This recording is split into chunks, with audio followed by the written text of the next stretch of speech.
જમ્મુ કાશ્મીરના પહલગામમાં થયેલ આતંકી હુમલાના મૃતક પરિવારોના બાળકોના શિક્ષણની જવાબદારી સુરતનું પીપી સવાણી ગ્રુપ ઉઠાવશે।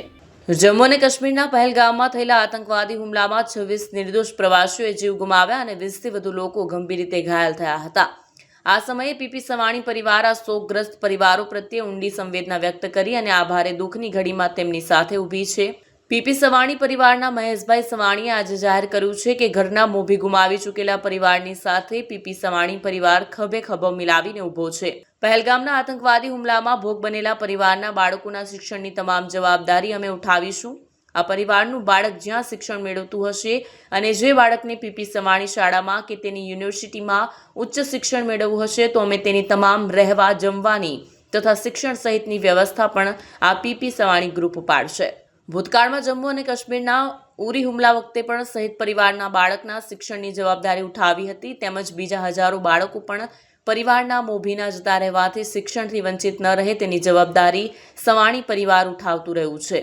આજે દેશ આખું દુઃખી છે, વ્યથિત છે અને આક્રોશિત છે ત્યારે આ પીપી સવાણી પરિવારે ફરી એક વખત પોતાના સંવેદનશીલ સ્વભાવની પ્રતીતિ કરાવીને મૃતકના પરિવારના બાળકોના શિક્ષણની જવાબદારી ઉઠાવવાની જાહેરાત કરી છે। સરકાર સાથે સંકલન કરી આ પરિવારનો સંપર્ક કરવામાં આવશે। સુરત સ્થિત રહેતા શૈલેષભાઈ કડથિયાનું પણ આ આતંકી ક્રૂર હુમલામાં મોત થયું છે ત્યારે તેમના બંને દીકરા દીકરીનું સપનું ડોક્ટર એન્જિનિયર બનવાનું હોય ત્યારે આ સપનું પૂરું કરવા માટે પણ તેમના બાળકોને પીપી સવાણી દ્વારા શાળામાં અભ્યાસ કરવો હોય તો તેમનું સપનું સાકાર કરવા માટે પણ પીપી સવાણી ગ્રુપ સહયોગી બનશે।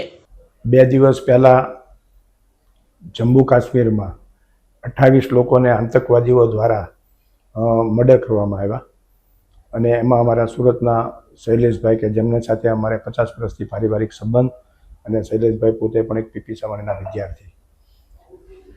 ભગવાન જે કંઈ પણ જે શહીદ થયેલા છે તેમને બધાને એમના પરિવારને તેમને હિંમત કરવાની શક્તિ આપે।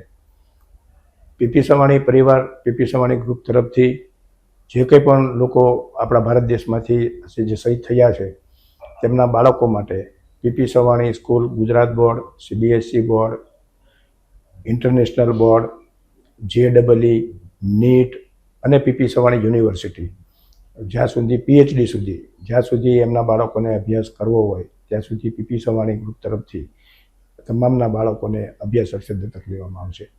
બાળકોને રહેવા માટે હોસ્ટેલ, જમવાનું, ફીસ આ તમામ પ્રકારની સહાય જે એક બાળકને મળવી જોઈએ એમ એક વાલી તરીકે પીપી સવાણી ગ્રુપ આ તમામ બાળકોના વાલી તરીકે જવાબદારી લે છે।